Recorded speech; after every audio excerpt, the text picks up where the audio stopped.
Kung ikaw ay naghahanap ng makakausap, Heartline. kung ikaw ay nangangailangan ng isang kaibigan, Heartline. daluyan ng iyong damdamin at daluyan ng iyong bawat saloobin. Heartline. Kung saan pinapakinggan ang iyong nararamdaman.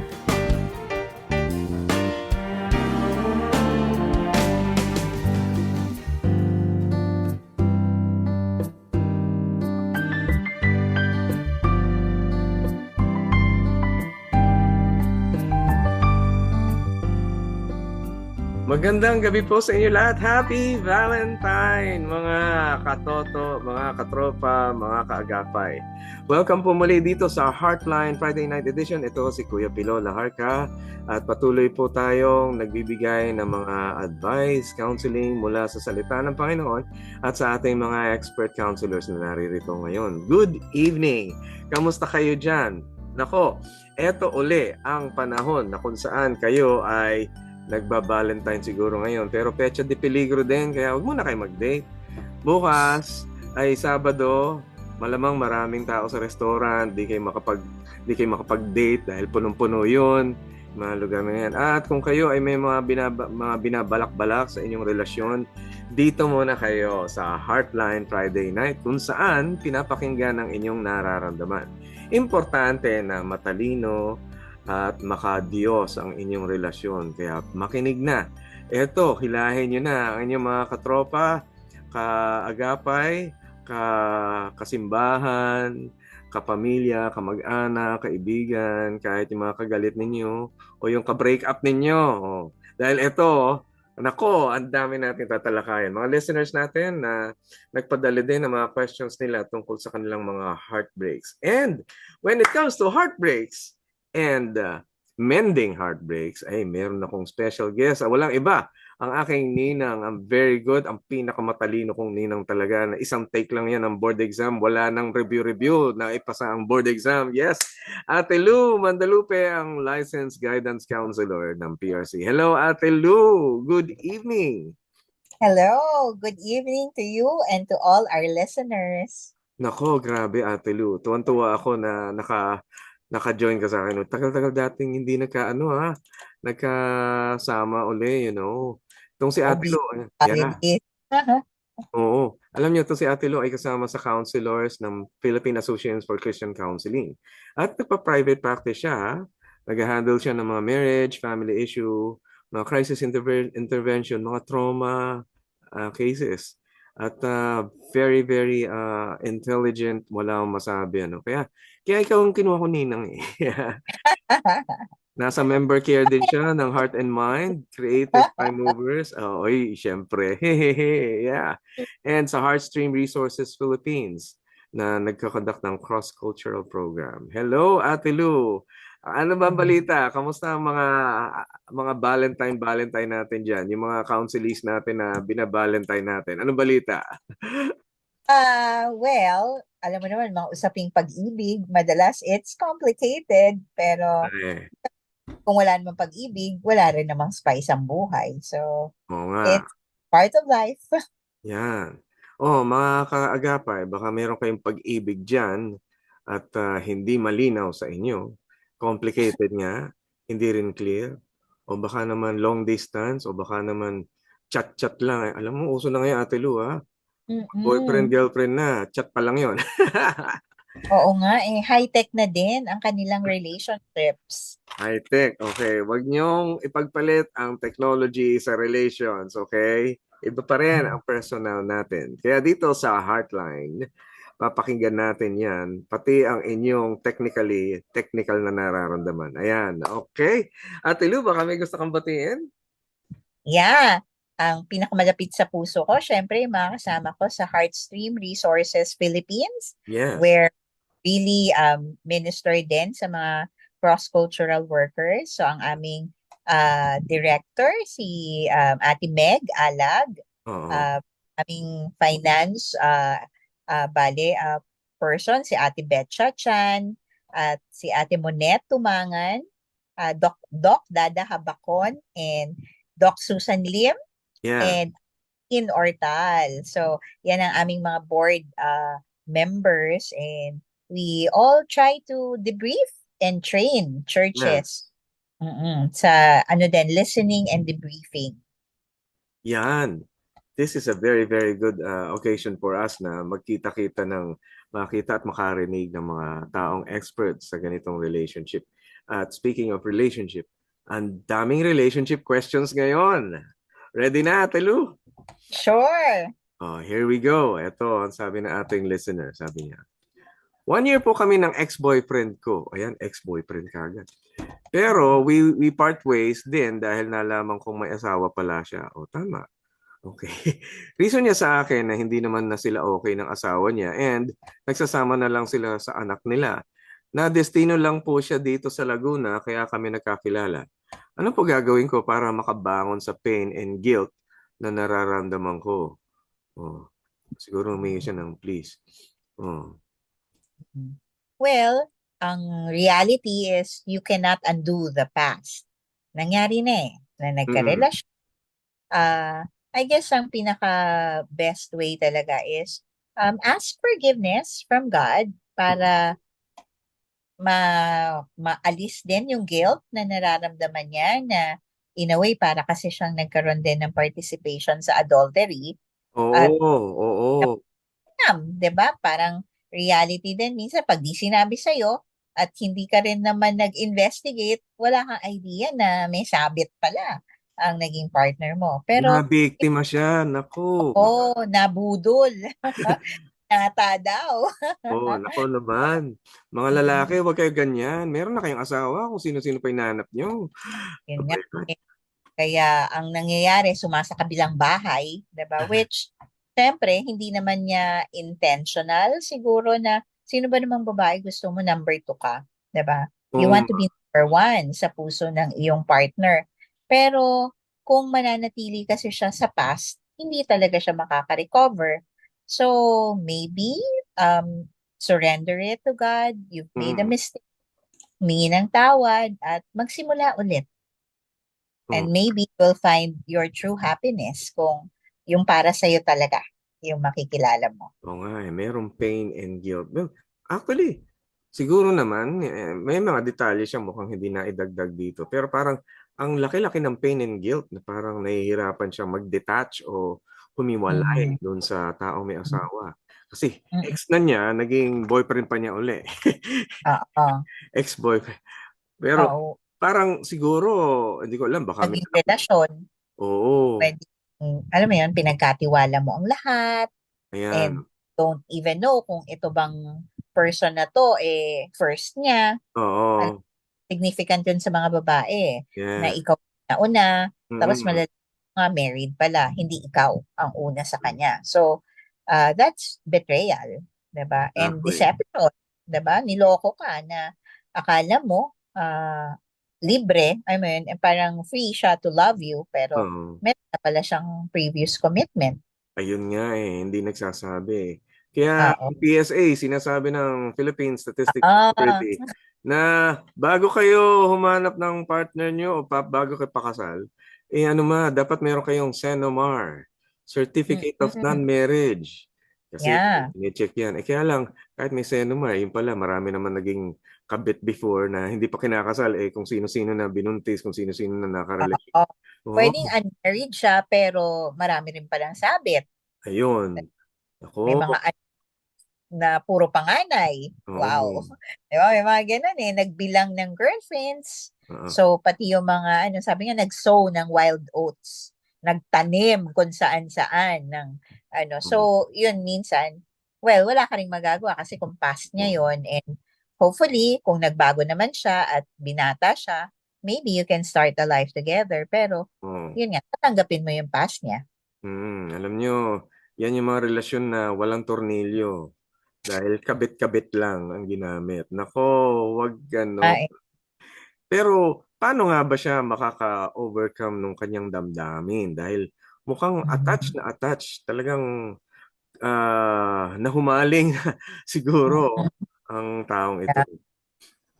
well, talagang letting go na hindi para sa'yo May iba nang nagmamay-ari Oo. na a legal, commitment. Mm-mm. So, ang kanyan, pwede ka pang mademanda ng adultery if Yeah. you continue being with a married person. Yeah. Diba? Exactly. So, ano na lang, parang cut your losses. Sabi nga, tanggapin mo na, yun nga, naloko ka, na-betray ka. But, it's not the end of life. Pwedeng-pwede ka pa rin, bumangon, mahalin mo yung sarili mo, self-respect, Yeah. na hindi ka maghahabol, but you have, your own life to Mm-mm. live. Mm-mm. Sana makahanap ka ng panibagong pag-ibig na magiging totoo na Oo. at sayong-sayo. Yeah. At hanapin nyo yung moralidad ng inyong relasyon Mm. ayon sa Panginoon na talagang Oh, yes. batay So, sa kanyang pamantayan. Ano? may kasabihan nga, di ba, let God write your love story. Ayan, oo. Maraming hindi nakakaunawa nito, no? Ang Panginoon ay pwedeng gumawa ng love story nyo. Oo, oo. He will lead you together. Sabi nga, magtatagpo ang inyong landas, and if Oo. you're for each other, di ba, yung tamang proseso na Yeah. God's will, ang Yes. be a Absolutely. gift to other. Oo. Absolutely. Ayan. Alam niyo mga kapatid, kung kayo ay nasa relasyon na ganyan, mag-ano kayo, ah, maghinay-hinay, huwag niyong Mhm. patulan. Oo. And then Wag po makikita niyo. to, emosyon. Oo. Uh, pray about it. Pray for the person that God is preparing. May Oo. hinahanda para sa'yo. May At tamang pag tao. handa ka, Oo. diba? Or also, sabi nga kung nang hihintay ka ng prinsipe, dapat maging prinsesa ka din. Oo nga naman. Oo nga naman. To match, diba, na you're also a gift to that other person. Oo. O, huwag niyo na abalahan yung prinsipe, yung pagiging prinsesa na lang. Oo. Focus on growth, maturity, ready na ba ako na sumabak sa deep commitment? Kasi if you're looking at marriage, alam mo yun, it's a Oo. life commitment. Hindi yan, gusto mo ngayon, ayaw mo na bukas. Mm. Alam nyo, may nagtatanong, bakit nga ba ginawang life commitment itong marriage? Ano? Kasi maski naman sa batas, ipinapakita na life commitment to. Ito lang yung sa lahat ng mga agreement, sa lahat ng mga kontrata na inilahad ng gobyerno, ito yung lifetime. Oh. Oo. Yung employment, ano lang yan, may term yan, pwedeng Oo. Tenure. Oo. Ang commitment ng mag-asawa ay lifetime. Alam mo Oo. kung bakit? Alam niyo, Ate Lu, sige. Ano, yan. Yeah. Oo. 'Di ba sabi nga yung metaphor or symbol ng marriage Mm-mm. is yung pagpapakita din ng pag-ibig ng Diyos sa atin. Oo, So, tapat. being the groom at Mm. tayo na church ang kanyang bride. So, ibig Yan. sabihin, pang-eternity ang Mm-mm. commit ng pag-ibig ng Diyos. So, hindi mo pwedeng pag-ayaw mo na cut na the contract. Oo. Grabe, ano? Eto pa naman, mukhang may mga ipinapasang mga bill patungkol sa diborsyo. Nga eh. Pero Oo. alam niyo mga kapatid, may mga pagkakataon tayong dapat matalakay yan para maging malinaw Mm-mm. sa atin. Pero sa ating mga nananampalataya at sa inyo, mas mainam yung magkakaroon ng tapat na commitment. Kasi iyan yung talagang tunay na batayan ng ating sitwasyon sa lipunan, yung pagiging tapat sa lipunan, tapat sa bansa, tapat sa bayan, tapat ka sa mga tao, nagsisimula yan talaga sa pamilya. At yung pamilya na hindi tapat ang mga magulang, nasisira yung katapatan ng mga anak. Kaya Mm-mm. damay-damay talaga. Sa pamilya, itinaguyod ng Diyos yung eternal na commitment. Kasi sa pamilya, doon nagtataguyod talaga ang ating komunidad at ang buong bansa. Ang ating Yeah. moralidad, practice, yung mga bagay Mm-mm. na ating pinahahalagahan, Mm-mm. nagsisimula yan doon sa pagiging matapat. Anong kapalagahan mo kung bukas makalawa, papalitan mo naman yung mahalaga? Ay, nako. Hindi Mm-mm. maganda yon, ano. Naku, Yeah. pag-aralan natin mabuti yan. Sana mabigyan natin ng time, mag-seminar tayo one time tungkol doon, Ate Lu. Ayun. Mm-mm. Okay. Hindi yata nakat yung sinabi mo, Ate Lu. Oo, yung sanctity ng marriage na Ah, ito ay ah, sabi nga ang pinagbuklod ng Panginoon, hindi basta-basta sisirain ng kahit sino man. Kamatayan lang nga ang ano Oo, dun till eh. death do us part. Oo, ayan. So, hanapin natin si kamatayan. Ganun eh. Matanong Eh, natin kamatayan. akin further para minsan 'di ba yung evil talaga na ayaw ko na, so pagka ganun mini-murder mo na yung relationship, yung and worst case scenario minsan even yung person kasi sa isip mo pa lang parang pinapatay mo na siya kasi you don't want to be with that person Oo. anymore. Well, speaking of yung mga difficulty sa marriage, ito yung listener natin may question ganito. Sabi niya, Mm-mm. hindi ko po alam ang gagawin ko. Stress na ako. Pati po ang relationship namin ay naapektuhan na dahil palagi kami nag-aaway. Sabi rin niyang gusto na niyang tapusin ang buhay niya para matapos na rin problem namin. Please help us. Ano po ang dapat gawin? Ayan. Ako, may dalawang aspeto tong problema na ito. No? Nagko-conflict sila. Yung una, at sila'y mag-asawa, meron silang conflict. Kalawa, gusto mag-suicide nung isa. Nako, medyo matindi ito. Ha? Mm-mm. This is something that... Well, Mm-mm. oo, escape ang suicide. So parang dahil siguro na gugulumihanan, hindi Mm-mm. alam paano resolbahin yung kanilang conflict, yung kanilang problema, nagiging hopeless and gusto Oo. tumakas by, yun nga, suicide. Ayun. Which, mali, Hmm. definitely. Ang ganda na Kasi, sabi mo, Ate Lu. Suicide kasi is associated sa pagiging hopeless. Walang ah, pag-asa, parang give up na. ah, ah, Ayaw nang oh, maniwala. Wala nang mm, pinagkakatiwala mo. Pero, yun yung isang bagay tungkol sa married life. Kaya din mm, lifetime siya. ah, ah, Mahirap yung may nagtitiwala sa iyo at meron kang pinaniniwala ang matatag mm, doon sa relasyon. Kaya mm. yung hopelessness ay talagang dapat na hihilom sa relationship. And yan yung biggest deception ng ating kaaway. Oo. Na anong solusyon, wala ka nang pupuntahan, and therefore, might as well end it. Di ba? Yung Ay, parang naging, oo. hopeless. Pero Mm-mm. sa totoo lang, kasinungalingan nga yun ng, ng enemy. Oo. Because God is always bigger than any problem. Kung Mm-mm. malaki man yung problema, lagi pa rin may wisdom if you will Mm-mm. just seek God. And ideally nga, you will seek counsel kasi He is the wonderful counselor. May mga magtatanong na ganito. Ate Lu, kung alam mo lang ang ang aming relasyon, ay nako, talagang dapat Mm-mm. tapusin na. Lahat ginawa ko na, hindi magawa ng Mm-mm. paraan. Kung dapat nang tapusin. Ah, Yeah. Yung mga ganon. um, hindi lahat, I doubt na lahat. Oo pala Minsan, eh. generalization yun eh. Kasi kung Mhm. talagang tinry mo na lahat, then maybe you could have sought counseling from PACC.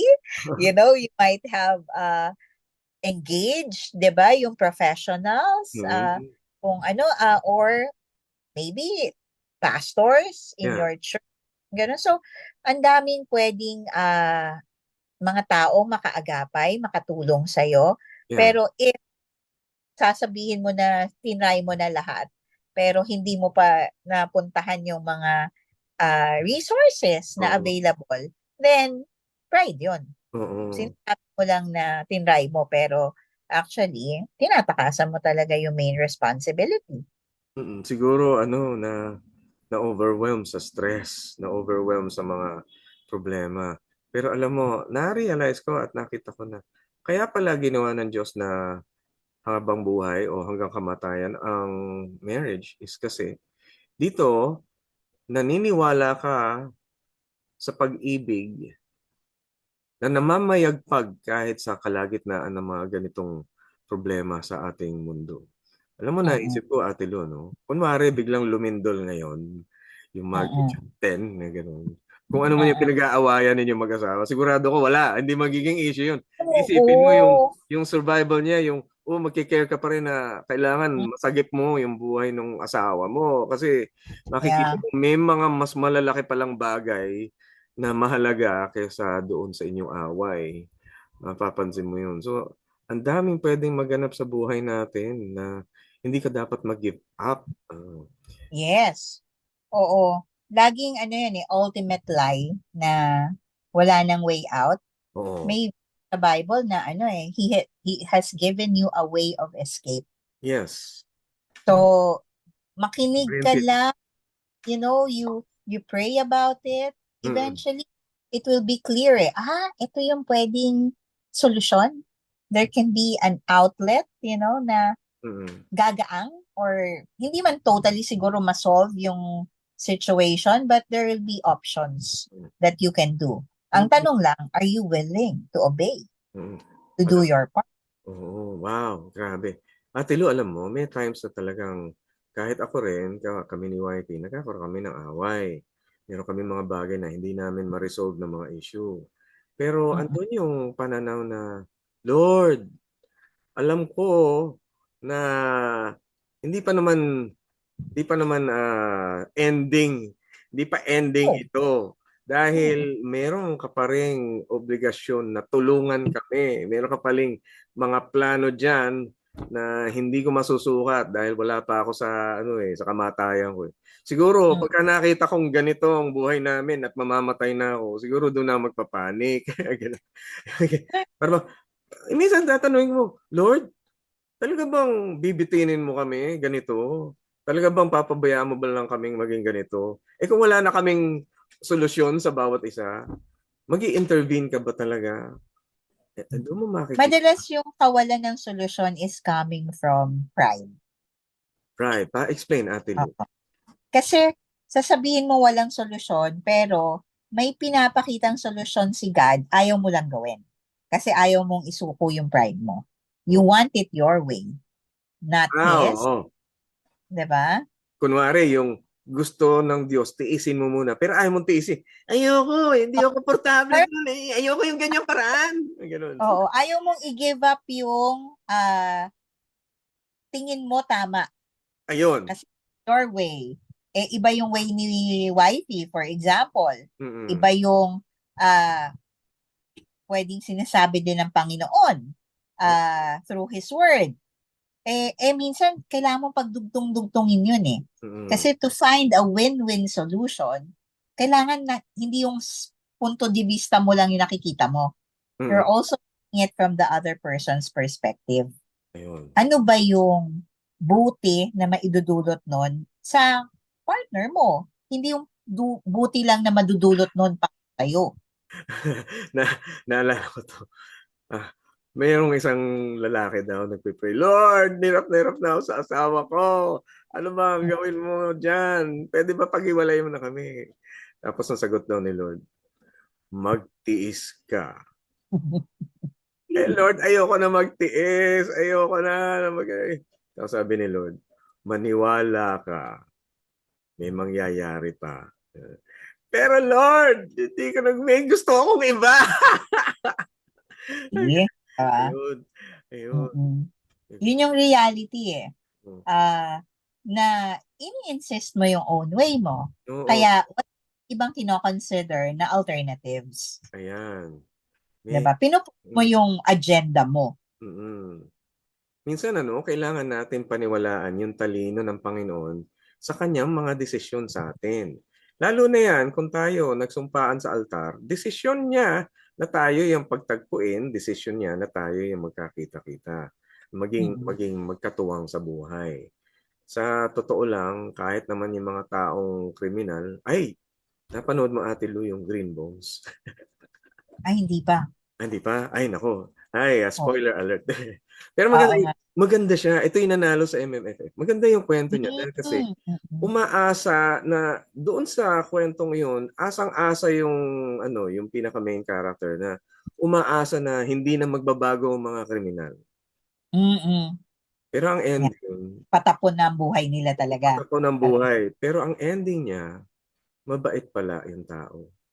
Na-disappoint siya. At nung makikita, minsan may mga pagkakataong hindi ka naniniwala na maganda ang mangyayari. Pero, batay yon sa iyong alam. Prejudice mo yun eh. Oo, prejudice. Oo. Bias natin, sarili nating konsepto, dahil Mm.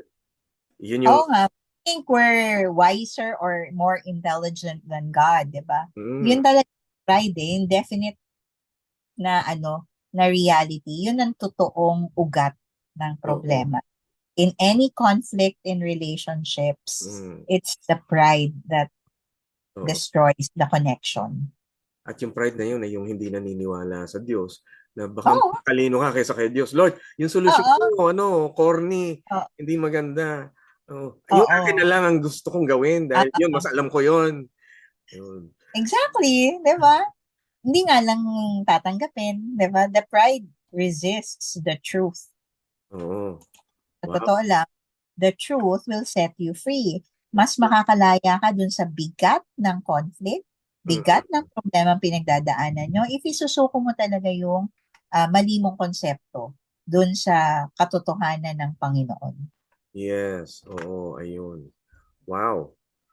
Well, paalaala lang sa ating mga kaagapay. Ito, Ate Lu, total na, banggit mo na kanina na sa Hmm. PACC, ano? Eh di, Ah, ah. sa lahat sa inyo, ngayong February 14, kung kayo may problema sa pag-ibig, sa relasyon, sa pag-asawa, sa inyong kapartner o inyong boyfriend, girlfriend, kung ano-ano man mga bagay at gusto nyo ng makadiyos na mungkahi, makadiyos na advice, punta kayo sa Philippine Association for Christian Counselors.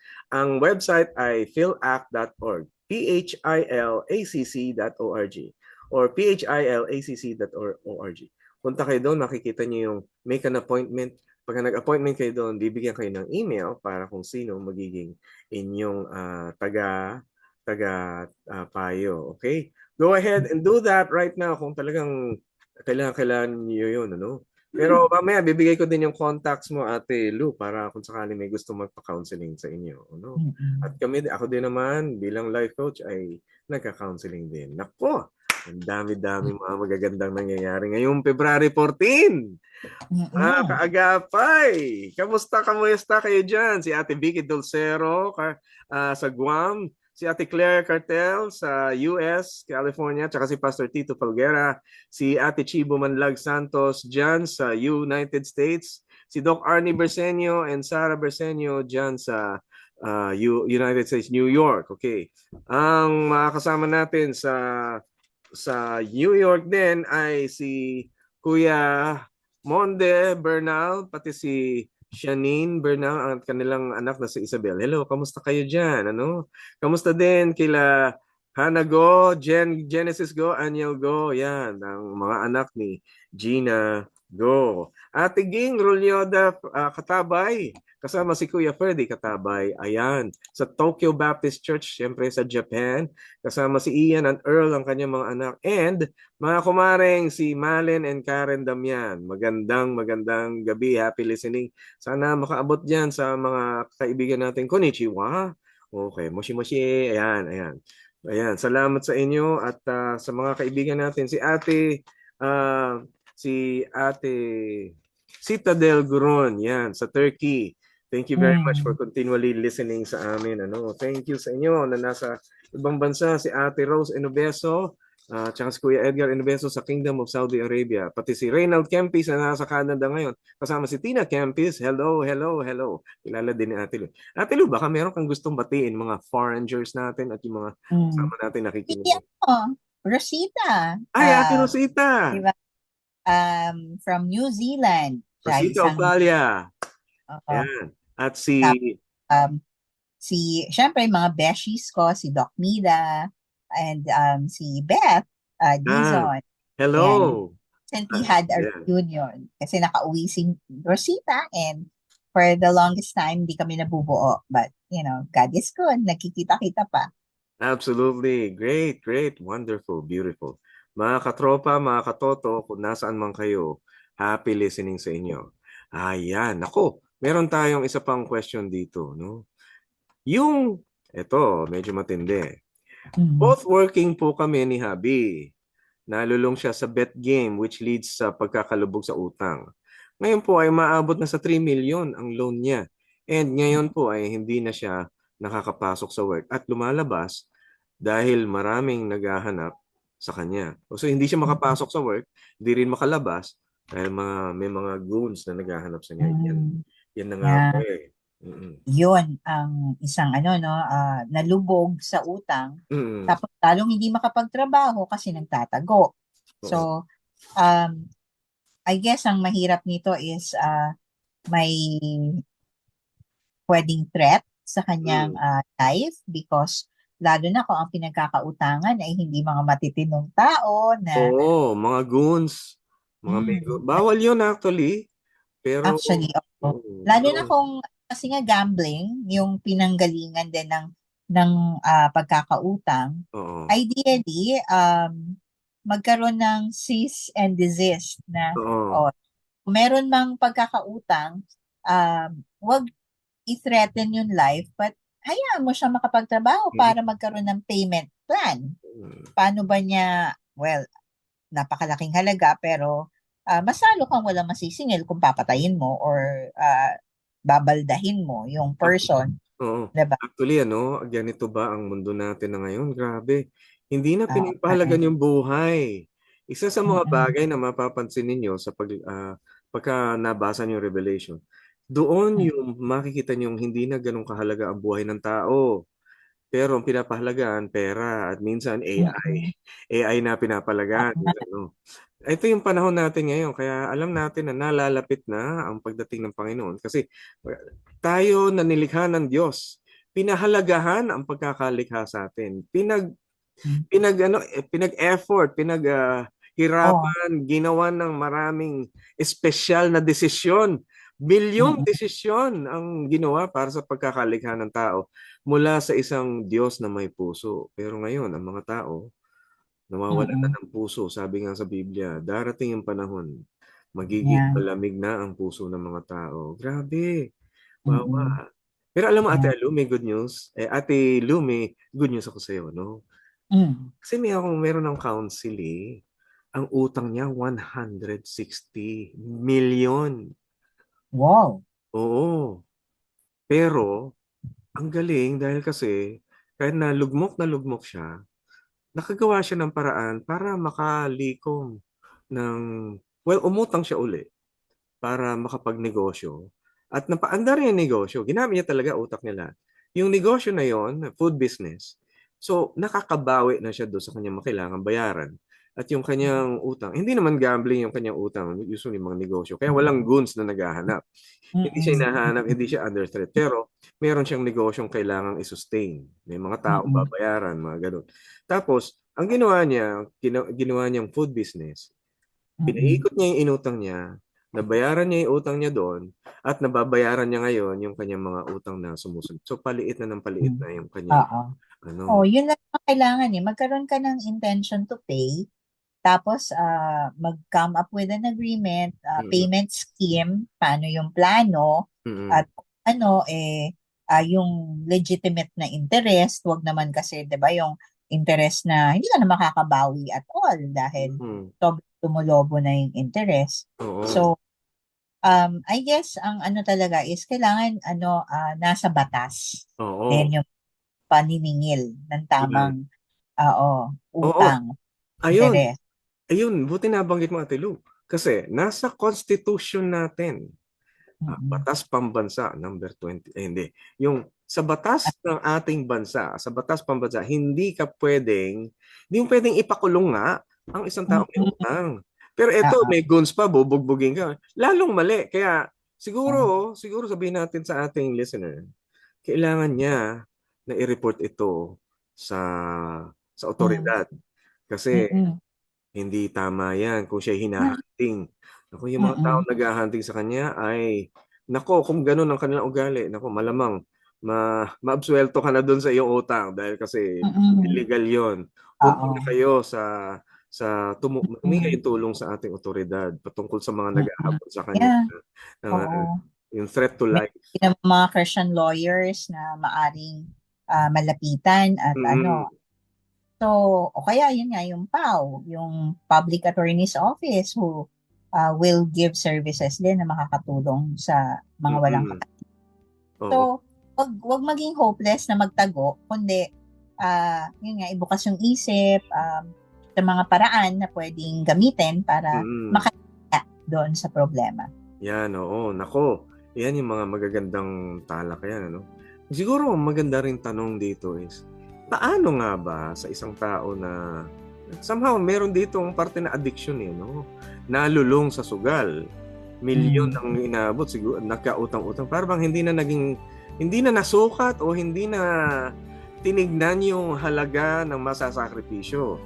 Pero paano nga ba makahango mula dun sa addiction ng katulad na ito? Pero bago natin sagutin yan, Ate Lou, babalik tayo. Magpo-pause lang muna tayo sa isang break. Antabayanan nyo ang ating sagot dito sa Heartline after a short break. Stay tuned lang po kayo dito sa ating stasyon sa 702 DZAS AM Radio. Pabalik po kami. Don't go away. We'll be right back. Heartline, kung saan pinapakinggan ang iyong nararamdaman.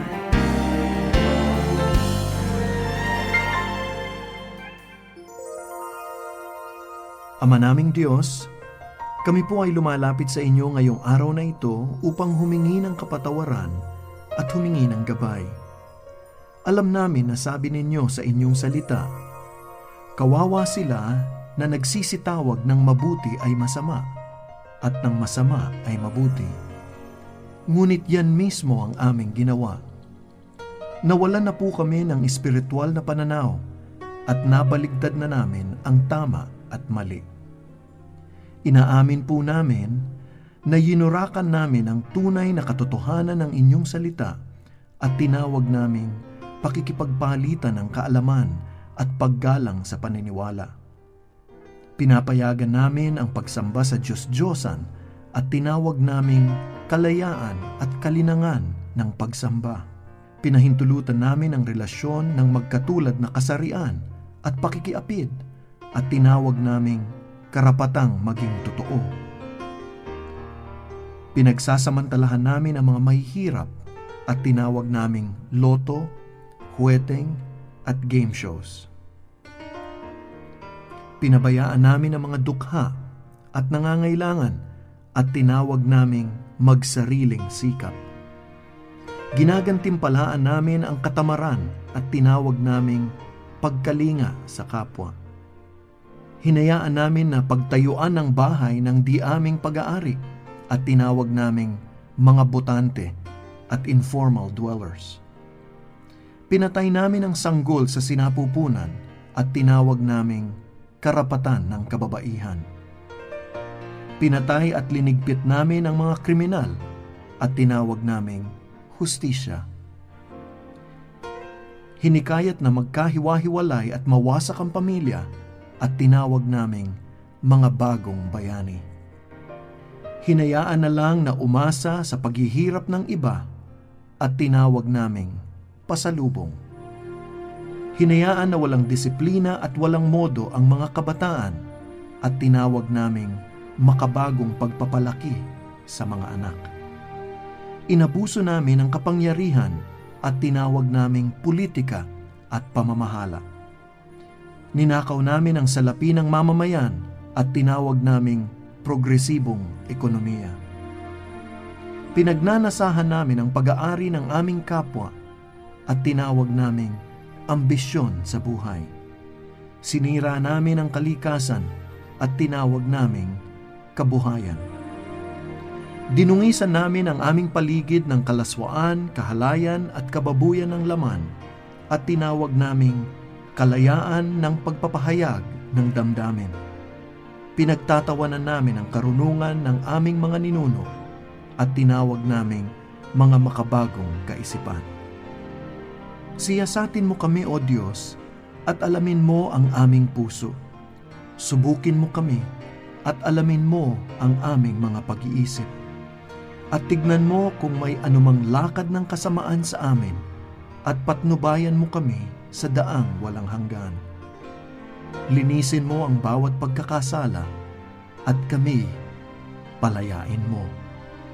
Gabayan at pagpalain mo po ang mga kalalakihan at kababaihang hinalal ng bayang Pilipino na inyong itinalaga na pamunuan at pagyamanin ang dakilang bansang Pilipinas. Bigyan niyo po sila ng karunungan at kalakasang mamuno, manindigan, magpasya at manguna sa amin na naaayon sa inyong layon para sa aming bansa at magbigay dangal sa inyong pangalan. Hinihiling namin ito sa ngalan ng inyong anak na aming Panginoon at tagapagligtas, si Hesukristo. Siya nawa.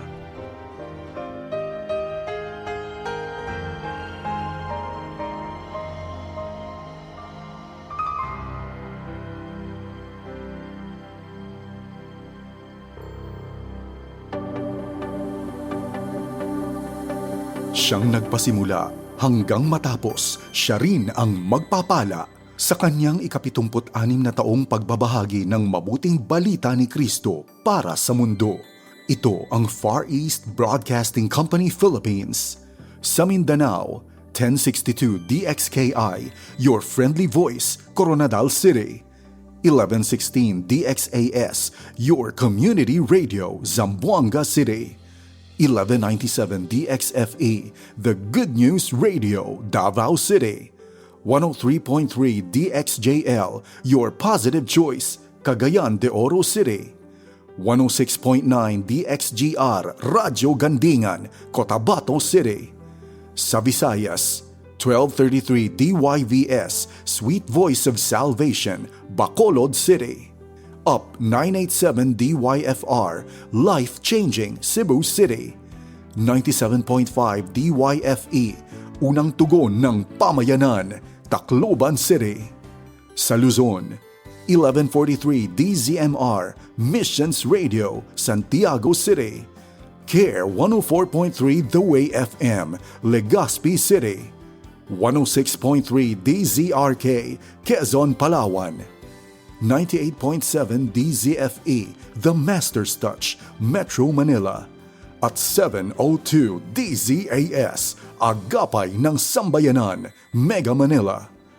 FEBC Philippines, ibinabahagi si Kristo para sa mundo. Heartline, kung saan pinapakinggan ang iyong nararamdaman.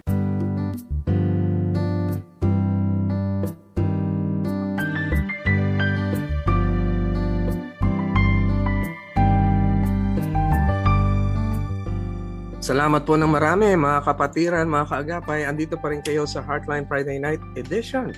At dito ay pinapakinggan ng inyong nararamdaman dito sa 702 DZAS AM, Agapay ng Sambayanan. Ayan, alam niyo mga kapatid, mga kaibigan, napakasarap na mapakinggan ang inyong mga katanungan dito kasi sinosolve natin yan. Ang sarap ng pakiramdam yun. At nabitin tayo sa isang tanong kanina. Kasama natin si Ate Lu. Siyempre pa, si Ate Lu Madalupi pa rin. Ang tanong nga, paano nga ba makahango sa isang adiksyon?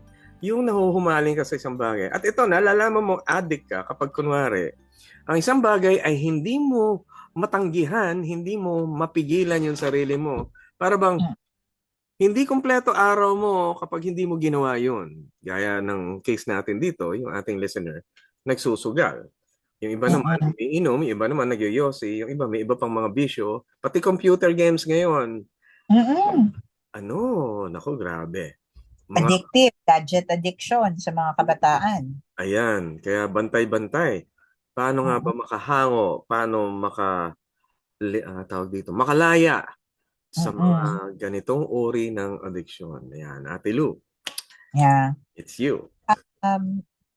Syempre, ang pinag-uugatan pa rin ng bawat addiction ay kasalanan. May isang punto na hindi mo mag-give up kasi naging nahumaling doon sa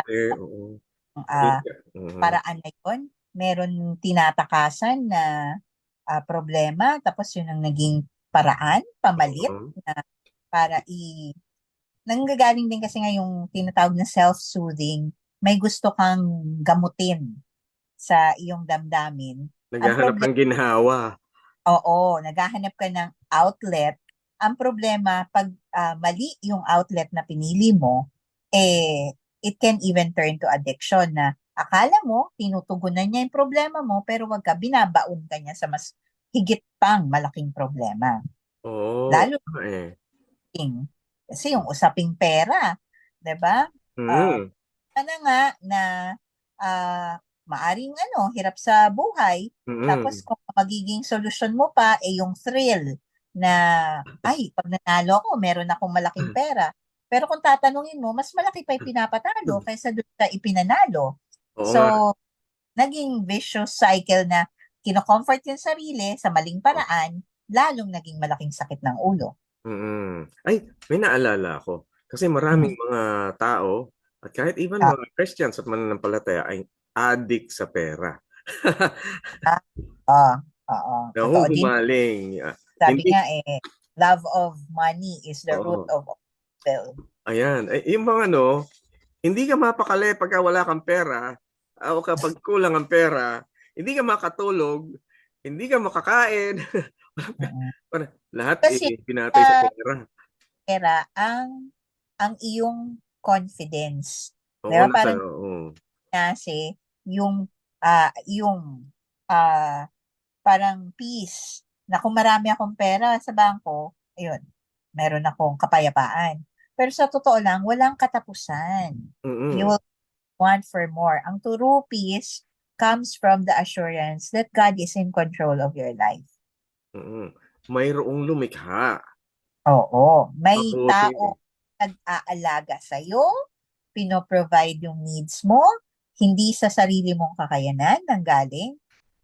Even yung talino mo, kanino ba nanggaling? Sa Mm. Panginoon din naman, 'di ba? So, mali yung focus. Hindi yung pera ang source mo ng confidence. It should Mm. be God. Amen. Alam niyo mga kaagapay, itong si Ate Lu, kilala ko yan. At alam ko kung ano yung hikahos. Pagka nakita ko siya, naalala ko ang ibig sabihin ng salitang hikahos. Oh. Ako din, naranasan ko kung ano ibig sabihin ng gipit. Pagka, pagka yung walang-wala ka, kasi may time talaga nun, wala ako, ni trabaho, wala ako nun. May sakit pa, talaga iba yung gipit. Pero hindi yung kasiguruhan na nanggagaling sa pera ang talagang nakakagamot sa'yo. Kailangan andun ka sa pananampalatayang may mabuting pakay ang Diyos. Kailangan mo lang sumunod. Kailangan mong patakbuhin yung buhay mo dun sa landas na ibinibigay o yung inirerekomenda ng Diyos sa'yo. Kaya nga, doon mo sasabihin, ang Diyos mo ay hindi pera. Ang Diyos mo ay ang Panginoon. Siya yung nagpapatakbo, yung mga prinsipyo, siya yung instruction na sinusundan mo. Ganon tayo. Tinuruan tayong matutong sumunod sa tinig at boses ng may likha sa atin. Ayun. Alam mo, alam mo Ate Lu, yung iba baka naririnig yung tinig at boses ng ano, bet o kaya naka-mute ka Ate Lu. Ah, yung tinig o boses nung nagsasabi na, tumaya ka, mga ganun. O kaya yung tinig ng boses. Oo, oo. Pagka may ganung boses, kabahan ka. Kasi kung hindi yan mental health problem na meron ka ng hallucination na story na naririnig, baka dun sa kaaway, hindi sa kaibigan nang gagaling yung boses na yan. So, sabi nga, discern. Mm. Pakinggan mong mabuti. Ano ba sinasabi ng Diyos? Ang salita ng Diyos naman, open. Nandyan ang sabi nga, everything that we will need for life and godliness, yan ang ating, sabi nga, basic instructions before Yeah. leaving Earth. So, andun na yung manual. Kung talagang gusto mong malaman yung sagot, pin-provide naman ni God yung sagot. Sabi nga, nire-reveal naman ng Panginoon kung sino Oo. siya at hindi niya tinatago yung kakailanganin nating wisdom. Mm. And it will be given to you. Seek and you will find. Knock Mm. and the door will be open to you. So kung di mo makita, malamang hindi ka rin naghahanap at hindi ka nagtatanong Oo sa nga. tamang source. Dapat humingi sa tamang source. Minsan, Mm. pero napansin ko lang Ate Lu, marami kahit sa mga Kristiyano, ang inaantay na blessing ay pera. Minsan, madalas, kasi yung sistema natin ay ang Itigas. sagot sa lahat ay pera. Kaya pera hinihingi. Lord, i-cash mo na lang. Ganun. Parang, Oo. Lalo na ngayon, GCash na lang. Gcash na. Oo, di ba? Mga Sa, e-wallet. pero sa totoo lang, kahit nga sa salita ng Diyos, di ba sinabi, maging sapat na sa'yo yung isang pares ng sandalyas, Oo. isang ah, parang coat, di ba? Mm-mm. Kasi hindi mo naman kailangan talaga ng madami Oo. para maging ligtas or maging masaya. Ang problema nga, naging materialistic dahil yung status, pag Oo. ka, mas sikat ka, yung gano'n. And pride pa din. Gusto mong Oo. ka ng tao, Mm-mm. gusto mong, actually, hindi respect Gusto mong hangaan ka, Oo. kaingitan. Oo nga. Again, Robinson. Mm-mm. Alam mo, Ate Lou, naalala ko ang ating kaibigan, si Kuya Benji Baclagon. Hello, Kuya Benji. Tsaka ang asawa niya, si Ate Neneng. Yan. Kasi nagka-fellowship kami at nagkausap kami tungkol sa mga anak niya. Kasi Mm-mm.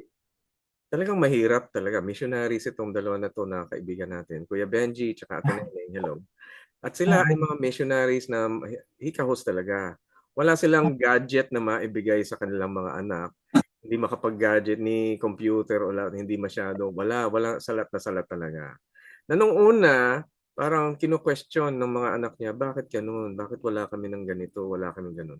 And then, minsan natatanong niya rin, bakit nga ba hindi namin ma-afford?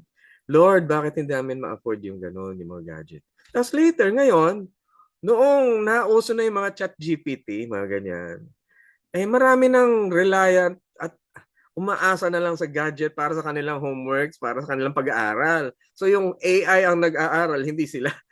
At doon na-appreciate ni Ben, sabi niya, alam mo, matalino pa rin ang Diyos na sa kalagitnaan ng hirap ay hindi kami nakapag-gadget sa aming mga anak. Hindi sila nahirati na umasa sa AI. Ngayon, yung mga anak ko, scholar. Masipag mag-aral, maisipag magbasa ng libro, masipag sa pag-aaral nila at masigasig.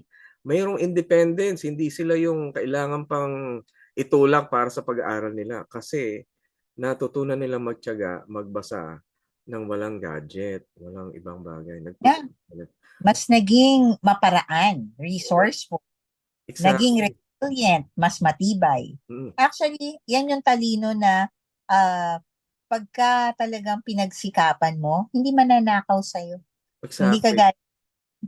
yun nga, sa gadgets, alam mo yun, pwede ka pang matanggalan ng degree dahil sa plagiarism. Oo. Group project ka sa ng Pagkokopya chat, ng salita ng iba.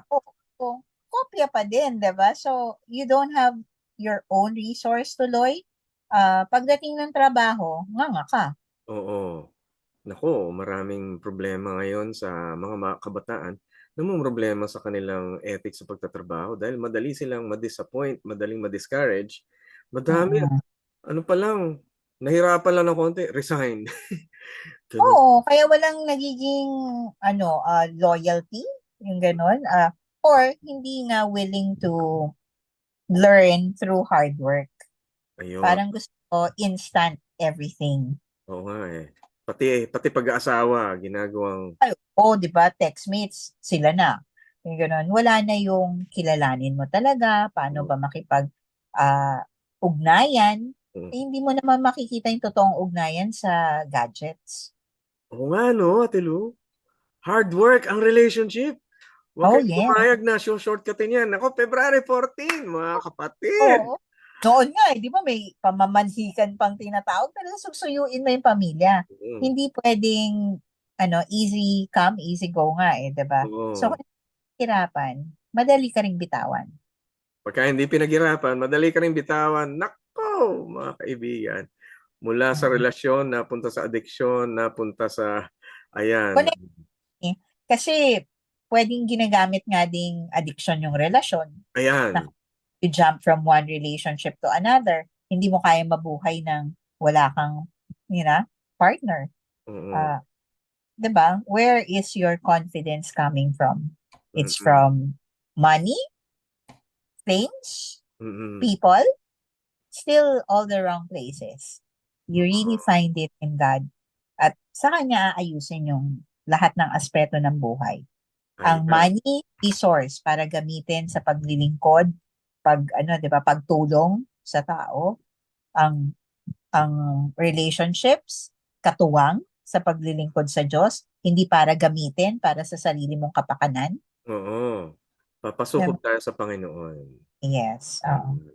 Alam niyo mga kaibigan, so kung tatanungin niya, paano ba makahango doon sa ating mga adiksyon? Yun Oo. yung susundin mo yung plano at paraan ng Diyos para sa buhay natin. Oo. Kapag kunwari yan, nalululong tayo, hinahatak tayo ng ating adiksyon, kailangan nating lumaban, mag-resist, tanggihan, matutong tanggihan, maski yung katawan natin, hinahanap-hanap yung mga taong na-addict sa alak, yosi, drugs. At minsan yung utak natin, puso natin, hinahanap yung mga gambling, yung gadget, tsaka yung Totoo. mga games. Yan. Kailangan matutunan mong tumanggi. Tatanggihan mo rin yung sarili mo, yung disiplina na paraan din ng Panginoon upang ipakita na mayroong mas higit pa sa ating buhay kaysa dyan sa mga tayo'y hinahatak lang. Alam mo, Ate Oo. Lu, Hindi mo dadalhin yan, yung kahit na anong nandito sa mundo. So sabi nga, invest in eternity. in eternity. Yung iba dito nahahatak ng sale. Ay, nako. Na, na-commercialize na kasi nga lahat Oo. 'Di ba? Lahat ng ano kinakapitalize ng mga businessmen. So, ang tanong doon, papaloko ka ba? O will you look for what's really important in life? Nako, wag kayong papascam. Yung mga nag-aalok dyan ng magandang profit, magandang investment daw. At ano. Tapos, Too good lalo't to be minamadali ka. Lalo minamadali ka. Yan, malalaman mo. Oo, Uy, ngayon na kasi ano lang to. 3-day sale lang to. Nako, ayun. Para hindi ka makapag-isip, gagahulin ka sa panahon. O Oo di, nga. lagot. Hindi ka na makapagplano ng iyong budget. Oo, kaya tingnan mong maigi. Talaga bang anong long term na long term purpose, hindi yung parang short term gain. Na pwedeng nabili mo nga, masaya ka ngayon. Siguro for 5 minutes. O pagpalayo na, o for 1 day. O sige. Pero long term, sabi nga, kinabukasan nag-depreciate na ng value yan. Oo nga Naku, lalo yung mga, ngayon, nasa February 14 ngayon, yung mga jowa-jowa nyo, na nagmamadali sa inyo. Ngayon na, gawin na natin na ngayon. Oo. Patay tayo. Parang scam na rin yan, Oo. Iyan naman na, uy, may romance scam, Romance scam? Ano yun? Oo, may isa akong counselee na niligawan siya. Oh. Pero, alam mo yun, after 6 months, di nabudol yung kanyang 1 year na ipon. Overseas worker. Di malaking halaga. Oh, wow. Invest mo sa ganito, ganyan-ganyan. Kasi investment, daw siya, counselor or something. Something like that. So, dahil 6 months na sila in a relationship na LDR, kasi sa overseas, yun, na simot. Nasimot. Naku, romance scam. Oo. Dadaanin ka sa panliligaw tapos hihingiin yung iyong resources. Di, na broken heart ka na simot pa yung savings mo. Aray. So, oo. Kaya ingat din yung mga, lalo na yung medyo desperately looking for relationships. Ayan. Na profile kayo ng mga, scam artists. Nako. Mga kaagapay. Oy, February 14 ngayon, ha? Oo. Huwag masyadong padala sa panahon. Sabi sa inyo, pecha de peligro. Walang... Oo. Ito, hindi nga siya na take advantage sexually, emotionally and financially naman. Imagine mo yun, parang broken-hearted ka na kasi nga binudol ka na hindi ka pala totoong mahal. and at the same time got away with a year of your hard labor. Wow. Sobra yan. Diba? Sakit. Double whammy. Mag-ingat mga kaagapay. Nakakapanglumo. Your heart talagang be very Nakakapanglumo. sure kanino mo pinagkakatiwala ang iyong puso at ang iyong, syempre, pera. Oo. Nako mga kaagapay, bantay-bantay. Humanap kayo ng tunay na pag-ibig. Ang Diyos lang ang makapaggagabay sa inyo dyan. Hindi ito maaaring magawa sa sariling kaparaanan lang. Kaya mag-antay kayo with faith. Yung paraan ng Diyos ay magagawa dyan sa pag-ibig. Alam niya, maganda. Natutuwa ako doon sa mga love stories ng mga kapatiran natin. Sila ay talagang nag-pray ng maigi, hindi nila kilala kung sino, pero nung nalaman nila through the way of knowing a person, matagal na nilang, ako, yung wife ko, tagal ko na kasama sa church. Sino-sino pa niligawan ko. Oo. Kumbaga parang umikot-ikot pa sa mga other possible. Binibenta na ako ni Ate Lu.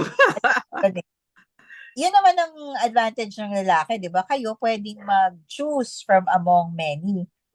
Ang babae kasi, technically, ang pwede mo lang piliin kung nanliligaw sa'yo. Ay, iba si wifey. Alam niya kung sino yung gusto niya noon pa. Pero hindi niya sinasabi. Wala siyang sinasabi kung sino. Pero nagpe-pray siya. Pero sabi niya, yun yung prayer ko. Ito yung tao na pinipray ko. Sino pa? Sino pa? Okay, wala nang iba. Kundi, yan naman talaga din nga yung ask God and it will be given to you, diba? Kasi sa Pilipinas, lalo na nung panahon namin, hindi naman pwedeng yung babae ang manligaw. Ngayon yata na na nagpapakita ng motibo. Tapos, yun, goes from there. Alam mo ate, si Doris, ang wife ko, pinag-pray niya ako. Sabi niya, pinag-pray niya ako. Graduate pa lang ako ng high school. Pinag-pray niya ako. Oo. Wow, wonderful wife talaga. Oo, ang tagal. Tapos, alam niya na marami pa ako ibang mga niligawan na kung sino-sino, gano'n. Pero pinag-pray niya. Bata ko. Sino ni? Bata pa ako noon. So, sino nga ba yun? Patay tayo dyan. Ako, Ate Lu. Hindi mo may laglag. Alam ko. Secret. Pero, kaya mo na, professional, confidential. Pero alam mo, nakakatuwa, ang Diyos talaga ang kikilos. Malalaman mo na lang, bigla, magugulat ka eh. Dahil kasi, all throughout this time, alam mo, merong kapangyarihan ng kamay ng Diyos nagsiset up sa'yo. Kailangan mo lang magpantay, magmasid. Hindi mo kailangan maging aligaga. Makikita mo eh. Bilitaw. Dahil hindi siya batay doon sa sarili mong alam lang. Magbabatay ka doon sa may mga nangyayaring tagni-tagning circumstance. Circumstances come together. Kasi talaga magko-converge siya kung ito ay kalooban ng Panginoon. Hindi yung parang pinanipulate mo yung mga circumstances na parang pinilit mo lang yung gusto mo. And eventually, syempre, may consequence yun na is it God's will or your stubbornness? Ayan. That happen. Diba? Kaya, nasa huli ang pagsisisi pagka in-insist mo yung paraan mo, tapos yun nga, at the end, it regrets. Sana wag yung paraan natin ang i-insist. Ngayon, pakinggan niyo tong ating next listener. Ito naman yung kanyang concern. Speaking of ini-insist yung sariling paraan, ito sabi niya, humihingi po ng payo sa akin ang pamangking ko. Nabuntis niya po kasi ang GF niya. May work na po sila parehas and di daw sapat para bumuo ng family. Kaya for him, tingin niya ay di pa siya handa. Gusto daw ng parents nila ay ipakasal sila sa kabila na di sila ready. Ano po ang maipapayo niyo? Tama lang po ba na magpakasal kasi buntis na kahit di pa handa? Ayun, ayan. Kung kasi noon, kahihiyan, 'di ba, na Noon. na walang kasal. Tapos lalabas niyan, illegitimate yung child. Mm. Kasi nga, hindi siya within the marriage. Pero kasi, mas malaking problema kung napilitan. Napilitan. Kung magpakasal. Which means, walang commitment to the other person. Parang, dahil lang sa responsibilidad, at pagka ganon, magkakaroon ng resentment o Mm. ah, galit or Dahil. hinanakit na Oo. tap ako sa kasal na to na ano. So, sa panahon ngayon, pwede naman sigurong wag pilitin ng magulang just for the sake of Oh, kahihiyan. bawal naman talaga. Mm-mm. Kundi silang couple, they should get married dahil mahal nila ang isa't isa at nakikita nilang ang future ay magkasama sila. Mm. Kesa pipilitin tapos mauuwi lang din sa hiwalay. Mm. Tapos yun na, pang forever pa naman dapat ang kasal. At hindi nire-recommenda na Mm. magpaanak. Una, napakamahal. Oo. Then, so, masyadong complicated pag pinilit. It has to be a decision of the heart Mm. nung couple. Ang Kung may mm. pangatawanan. Oo. Ang Uh, isang bagay, maganda yung punto na yun no, na huwag pilitin. Dapat mm-mm. voluntaryo yung paggawa nila. Ngayon, kung hindi nga hindi sila magboboluntaryo. Pero isa sa mga na-appreciate ko sa studies ng mga Filipino culture noon, alam mo, dito lang sa Pilipinas, merong konsepto ng ninong-ninang sa kasal. Alam niyo ba At yun? hindi ko alam na wala pala sa ibang bansa na Sa ibang bansa walang sponsor, hindi merong kumbaga nagdo-donate. Pero hindi ninong-nina Oo. ang tawag, ano. Oo. Sa atin, merong konsepto na ninong-ninang, which means hindi ka lang nagbibigay ng pera, nagbibigay ka Mm-mm. rin ng advice, tumutulong ka, sumusuporta ka na maging matibay Mm-mm. ang samahan ng Mm-mm. mag-asawa. So, maganda yung kultura na yon dahil kasi at noon nga ganun Kahit na Mm-mm. mas mahirap pa nga buhay noon kaysa ngayon. Iba, Oo. iba yung hirap Oo. ng buhay noon, pero tibay ng loob yung mga nag-aasawa noon. Yung bang, Mm-mm. alam nyo, kapag nag-asawa ka, isa sa mga tinitingala ng mga tao yung Mm-mm. nag-aasawa ka dahil meron kang, hindi ka mayaman, pero meron Mm-mm. kang tibay ng loob, meron kang courage, meron kang tapang ng loob na Mm-mm. gawin kung ano yung hindi mo nakikita, hindi mo alam. Gagawin mo Mm-mm. yung kinabukasan na hindi mo masiguro, pero tinatapat mo, sasabihin mo sa asawa mo, tapat ako sa iyo habang Mm-mm. buhay, kahit hindi ko nakikita kung anong kinabukasan na yan. Ganun. Ganun Mm-mm. ang tibay ng loob ng mga tao noon. Siguro nakatulong yung komunidad na pagpapalakas ng loob ng mga nag-aasawa. Pero iba na Mm-mm. ngayon kasi, hindi na nagtutulungan ng komunidad. Kaya Oo. nag-asawa ka, At kanya-kanya na lang. mobile. Wala nang permanent communities. Mm-mm. Sa bagay, kahit nga ang basic unit ng society na family, hindi na rin intact. Yun nga Diba? Nagkakawatak-watak. So, lalong nagiging mahirap tuloy na paano ba maging isang komunidad? Diba? Mm-mm. Paano ba magtulungan? So, that means walang masyado ring resources to deal with problems. Oo. Nagka Mm-mm. ng, Mm-mm. diba? Pero sa palagay ko, kasi may mga counselors akong nakakausap. Yung iba doon, problemado talaga kung paano sila magsasama dahil walang budget. Pero Mm-mm. ang natutuwa ako, mga counselors to na ang tumulong ay yung mga magulang, mga kapatid na Mm-mm. mapalaki dahil may anak na nga. So tulong-tulong Mm-mm. sa pag-aalaga ng anak, tulong-tulong sa pagiging tapat ng bawat isa. Yung Mm-mm. moralidad ng yung ang mga magagandang relationship is yung nanggaling din yung mga in-laws, yung mga magulang nila, magandang nagkakasunduan. Pero Mm-mm. yung madalas ko nakikita, yung mga nagkakahiwalay, yung mga magulang nila nag-aaway din, yung mga in-laws, may Ah, irain din. conflicted. Oo, conflicted din. Yung hindi conflicted, minsan supportive naman, kaya lang kanya-kanya. Nangyayari is Disconnected. disconnected yung mga in-laws. Mm-mm. Dito sa kultura natin, merong balae, bayaw, Oo. ganyan. Kasi nakikikonekta sa kultura ng Pilipino, kumukonekta ang mga in-laws sa kanilang mga kapwa-in-law dahil iyon ay nagpapatibay ng relasyon nung anak Mm-mm. nilang kinasal. Mm-mm. Ganoon, may involvement. Kaya kapag kunwari Yeah. gagawa ng masama ang isa, sagutin niya, hindi lang sa asawa, kundi pati doon sa mga in-laws niya. Sa nanay, tatay niyang tunay, kaya Mm. doon sa mga in-laws niya. Iba Mm-mm. yung, Yeah. iba yung suporta noon na hindi na nagagawa Nangyayari ngayon. yun. Oo. Masyadong na westernized in a way. Oo. Pero Kaya makikita nga. mo, sa Biblia, ganun din yung Mm-mm. pamantayan ng society. Involved yung komunidad. Pagka Mm-mm. ikinasal ng isa, may ano Mm-mm. yan, merong Oo. merong selebrasyon, merong Sure. Oo. may mga taong tutulong para maitago yung gumagawa ng bahay ng lalaki. Mm-mm. May, Bayani. may, may bayanihan yung Israel noon eh. Hindi lang Mm. bayanihan ng tawag. Di ko alam kung ano tawag. Oo. Oo Pero nga.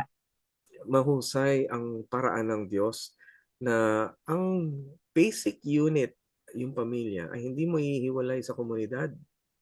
Mm-mm. Kaya sana yung Yeah. komunidad ng church maging mahusay Oo nga. dito. Kasi parang gusto, ano ba mas mahalaga? Yung pera na pundar para sa kasal o yung pagpapalaki ng maayos ng kanilang anak? Dahil buntis na eh. Mm. Yung Oo. may tatay at nanay yung mga anak, merong Mm. pangalan na masasabi yung anak na Oo. at merong kasiguruhan na sapat ang tapat ang magiging magulang sa bawat Mm-mm. isa habang Yeah. lumalaki yung anak. Oo. Yun yung isang point ko. Priority. Mm-mm. Yun So, doon pa lang sa sinasabi niya hindi siya ready dahil wala siya pang sapat na income is actually excuse. selfish. Ano? Selfish. Parang selfish. Hmm. Parang hindi niya tinitingnan yung kapakanan ng kanyang partner at nung magiging anak, kundi ang tinitingnan niya yung magiging hirap sa akin na maging responsible. Oo nga eh. Kaya ang nangyayari, ang pagiging buntis ay hindi na ganoong kabigat ngayon. Oo. Pagiging magulang. Madali nga kasing gumawa ng bata.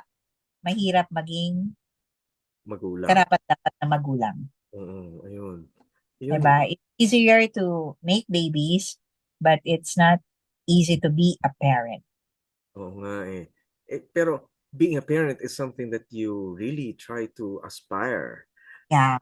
Tinitingala natin ang mga magulang. Kung hindi ka selfish, kasi nga, ang ano doon is, me first or do I care about the baby? Yan. So, yun yung choice na Kaya ayoko magpakasal kasi matatali ako. Mawawalan ako ng kalayaan.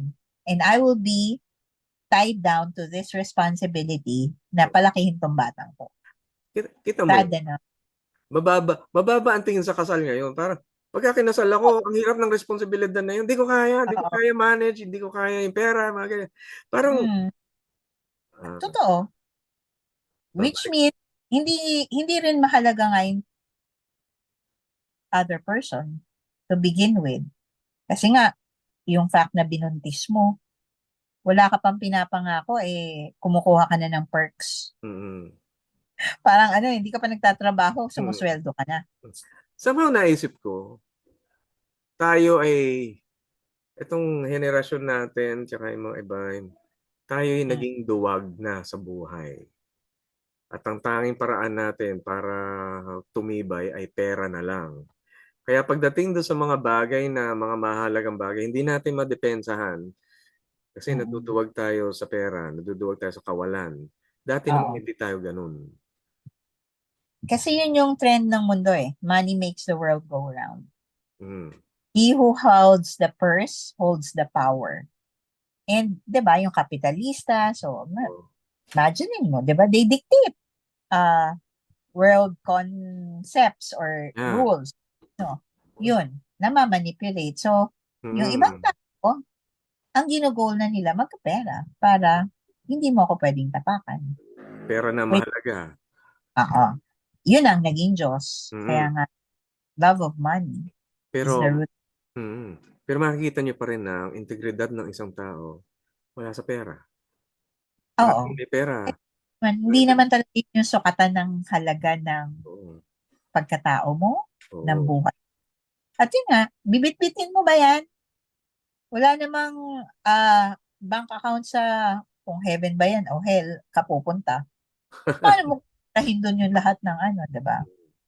So, Yeah. what are you living for? Exactly. The wrong reasons, you'll be devastated when the time comes. Kasi pag pinag-accounting ka ng Panginoon sa buhay mo, para saan ka nabuhay? How did you Absolutely. use your life? Well, ganito gawin natin. Pag-pray natin ang ating mga kaagapay dito. And for a short prayer, Ate Lu, let's go and get this so that matulungan natin. Amen. Sige, let's pray. Father God, we truly thank you and praise you for this opportunity to speak to the needs. Ano po ba yung mga pangangailangan na aming mga tagapakinig?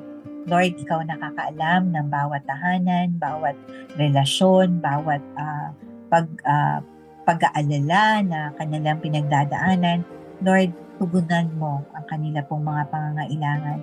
Hindi sa pinansyal lang, kundi Panginoon yung wisdom na kailangan nila upang makagawa ng mga tamang desisyon sa buhay. Unang-una na nga yung magtiwala sa inyo at isuko lahat ng pride sa inyo, Panginoon, na kayo ang kanilang maging source at ng wisdom, ng direction upang, Panginoon, maituwid ang landas ng buhay at mabigat man ang problema pero mas makapangyarihan ka. Malaki man ang suliranin pero ikaw ang in perfect control, sovereign God, at hawak mo ang lahat ng kayamanan sa buong mundo. So Lord, we just pray na we will trust you more and not trust on our resources, not trust on our capabilities, pero sa inyo lang pong buong pagtitiwala dahil para sa inyo ang buhay na ito. We pray for all our listeners, bless them, siksikliglig o maapaw, lalo na kung isusuko nila ang buhay nila sa inyo. For in Jesus' name we pray all these things. Amen. Amen. Thank you very much, Ate Lu. Ang sarap ng prayer na yon. Well, para doon sa mga kaagapay natin na gustong makapag-connect sa'yo at gusto pang maging counselor, paano ho kayo mako-contact? Sa Facebook, searchable, Lu Mandalupe. Ayan, kita nyo. I'll pick ko naman yung picture ko with my dog. Dog. So yun. Kaya minsan kung pagpasensyahan nyo na, minsan tumatahol yung aking mga aso. Pero yun, madaling hanapin. And I can receive messages kahit hindi pa tayo friends. So message lang kayo. Or sa mobile, it's 0917 159 4684. So pwedeng Viber, pwedeng Telegram, pwedeng WhatsApp. Yun. Meron akong so you can use that kung wala kayong load, pwede pa rin internet, maki-wifi na lang kayo. You can send it kung may Viber, Telegram, or WhatsApp. Ayan. Or Facebook, you can know na walang ibang account na Lu Mandalupe. So ako lang yun. Yun. Ayan. So kung gusto niyo makontakt sila, no? Mga kapatid, mga kaagapay, napakabuting bagay na nakasama natin si Ate Lu ngayon dito.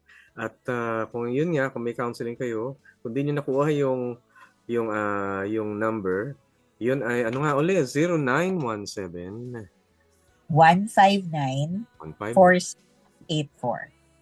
4684?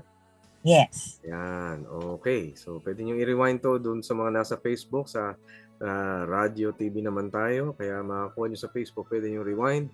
Kung kayo ay nasa radyo ngayon, ayun nga, ang numero na yun para makontak nyo. Ako naman po, kung kailangan nyo ng face-to-face na counseling, dahil hindi ako nag-online lately, minsan may mga nasa malayo. Face-to-face ako dito sa West Avenue, sa Back to the Bible, 135 West Avenue, Project 7, Quezon City, malapit sa SM North. Doon, pwede niyong tawagan muna para for appointments sa 0915-3333-299 or 0999-579-0049. Text lang at for appointment. By appointment po tayo. Ayan. Ate Lu, doon ka rin, di ba? Sa Back to the Bible. Oo.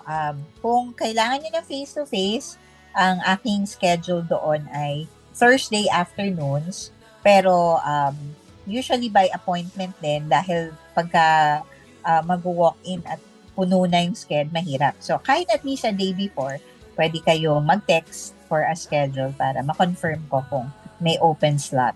Pero online, Monday, Tuesday, Wednesday, Friday, Saturday, open consultations. Yan. Ay, naku, salamat po na marami mga kaagapay. Thank you very much sa ating the tech team, sa ang ating kasama sa Bukawi Transmitter Site, sila Prodtech Nat Peralta, Reggie Villena, Jonathan Reyes, Benjo Morano, engineers Chris Molina, JV Tabwa, at ang ating in-charge na PA, si Ate Kayla Escalante. Salamat din sa iyo, Ate Jo Cabrera Alabastro. Nako, salamat sa lahat na sumusuporta. And kayo, mga kaagapay, okay, mag-alala, magagawa ko ng time para kayo mag-greet lahat. Okay? Thank you very much to all of you. God bless and happy listening. Tayo po ay miyembro ng Kapisanan mga Broadcasters ng Pilipinas. Heartline, kung saan pinapakinggan ang iyong nararamdaman.